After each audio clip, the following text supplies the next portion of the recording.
Cerita korban pinjol, nyaris bunuh diri dan bergelimang utang. Gali lubang tutup lubang, begitulah ungkapan yang tepat untuk menggambarkan situasi yang dialami oleh Dana, nama samaran, korban jerat utang pinjaman online. Warga Kota Depok, Jawa Barat, tersebut mengaku memiliki utang sebesar 500 juta rupiah di 27 aplikasi pinjol. Ia mengaku bingung, khawatir, dan tak tahu bagaimana cara melunasi seluruh utangnya itu. Begitu banyak utang pinjol yang ditanggungnya, Dana, 51, pun menyebut dirinya hidup bergelimang utang. Jerat utang tersebut bermula pada 2019, ketika dirinya meminjam uang Rp600.000 di salah satu aplikasi pinjol untuk menolong temannya yang sedang sakit. Saya tidak berani minta uang pada suami di luar uang belanja. Saya juga malu kalau pinjam saudara, takut diomongin, kata Dana kepada Kompas.com, Kamis, tanggal 10 Agustus tahun 2023. Meski uang pinjaman awal hanya Rp600.000, Dana mengaku harus mengembalikan 3 kali lipat dari nominal tersebut. Kondisi ini memaksanya untuk membuka pinjaman di aplikasi pinjol lain agar bisa melunasi utang sebelumnya. Kendati demikian, ibu dua anak tersebut mengaku telah mengetahui segala risiko dan konsekuensi yang akan terjadi kala ia meminjam uang di pinjol. Tahu konsekuensinya, tetapi tidak menyangka akan jadi sebesar ini karena saya berharap bisa menutupnya segera, ujarnya. Ternyata tidak bisa menutup, malah makin menganga lebar. Saya tidak pernah telat bayar, karena itulah saya begitu mudah dapat tawaran pinjaman online. Itu makin membuat saya terjerumus, sambungnya. Berdampak pada keluarganya. Dana mengakui bahwa semua utangnya dipinjol itu tanpa sepengetahuan sang suami. Namun, semuanya terbongkar pada awal Juli tahun 2023. Kegat dan marah besar adalah respons pertama kala suaminya mengetahui jerat pinjol itu.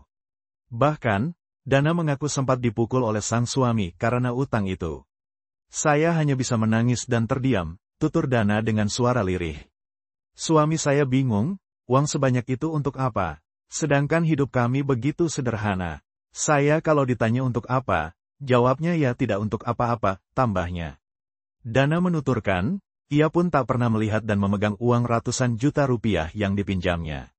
Uang itu hanya berputar untuk membayar utang dari satu aplikasi pinjol ke pinjol lainnya.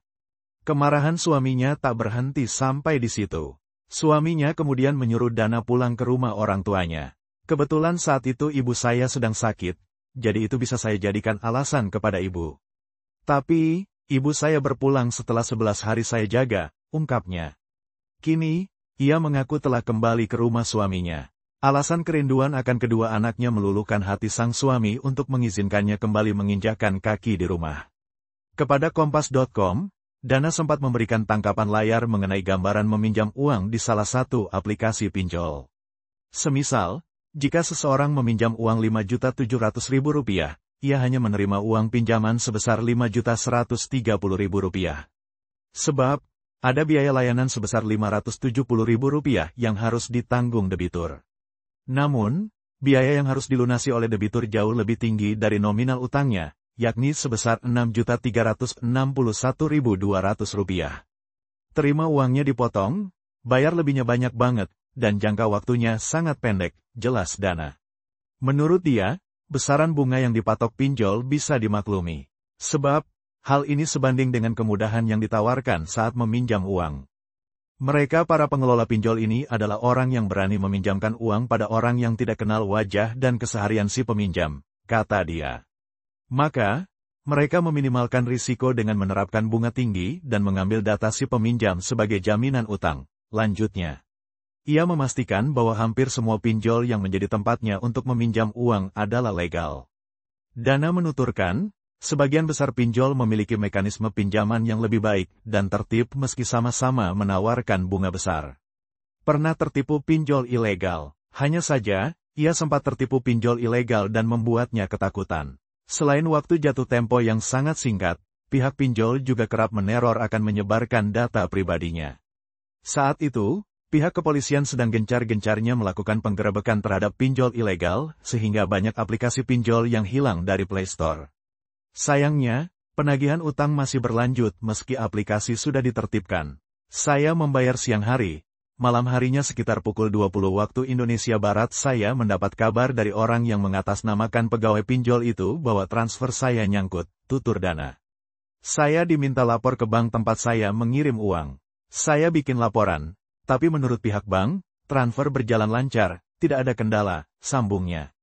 Ia pun menyadari bahwa dirinya telah ditipu oleh pihak pinjol ilegal. Sempat melapor ke polisi, Dana justru dimarahi oleh petugas dan diminta untuk melaporkannya ke OJK. Salah sendiri pakai pinjol, urusan pinjol bukan di sini laporannya, sana lapor ke OJK, kata Dana menirukan ucapan polisi. Saat melaporkan kasusnya ke OJK, ia pun tak menerima jawaban yang memuaskan. Bahkan, pihak OJK menyuruhnya untuk kembali melapor ke kantor polisi. Saya kembali ke kantor polisi. Oleh polisi, saya diminta pulang dan mengganti nomor saya, jelasnya.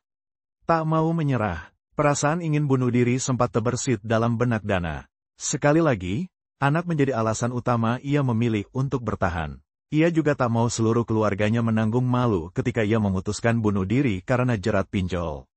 Kekhawatiran seperti ini yang menghentikan langkah saya untuk mengakhiri hidup dengan bunuh diri dan mengubah keinginan bunuh diri menjadi keinginan mencari pertolongan, ujarnya. Namun, ia berharap ada orang baik hati yang memberinya pekerjaan untuk melunasi seluruh utangnya. Dana saat ini hanya bekerja sebagai penulis lepas di beberapa platform online. Dengan cerita ini, ia ingin berbagi pengalaman dan semangat kepada semua orang yang bernasib sama dengannya.